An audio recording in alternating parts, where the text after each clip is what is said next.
भली खां चवां थो मां तव्हांखे तव्हांजे पंहिंजे चैनल जंहिंजी ट्यूटर सिंधी उर्दू में अॼु मां तव्हांखे पढ़ाईंदुमि सेट छा आहे। What is a set? A collection of well distinct object that belongs to a well defined category is called a set. हिन जो मतिलबु आहे त शयुनि जी चिटी तरह सम्झायल मेड़ खे सेट चइबो आहे। Example: A is equal to cow, goat, camel, and B is equal to A, B, C up to Z, and C is equal to 1, 2, 3 up to 100.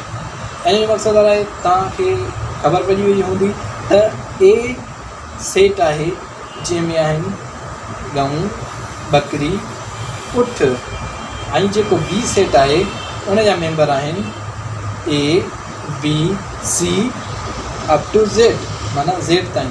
C is equal आहे 1, 2, 3 अप टू 100, मतिलबु 1, 2, 3 खां वठी 100 ताईं। मतिलबु हिन में हर हिकु शइ वाज़ी आहे त इहे टई जेके असांजा आहिनि सेट आहिनि। ऐं सेट जा ॿ क़िस्म हूंदा आहिनि, उहो अॻिते असां पढ़ंदासीं। क्वेश्चन नंबर ॿियो असांजो आहे what do you mean by distinct object? मतिलबु कि डिस्टिंक्ट ऑब्जेक्ट जो मतिलबु छा आहे? जो जवाब आहे त distinct means same objects should not appear more than once. इन जो मक़सदु इहो आहे त बार बार सेट में साॻियूं शयूं इस्तेमालु न थींदियूं।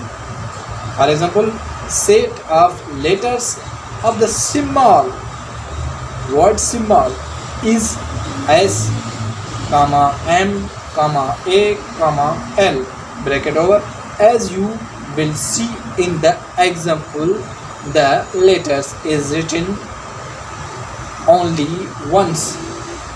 इन में तव्हां ॾिठो त स्मॉल वर्ड्स जो सेट थियल आहे जेको S, M, A, L उहो हिकिड़ो दफ़ो यूज़ थियो आहे। त इन जो मक़सदु इहो ई थियो त सेट में साॻी शइ बार बार इस्तेमालु न थींदी।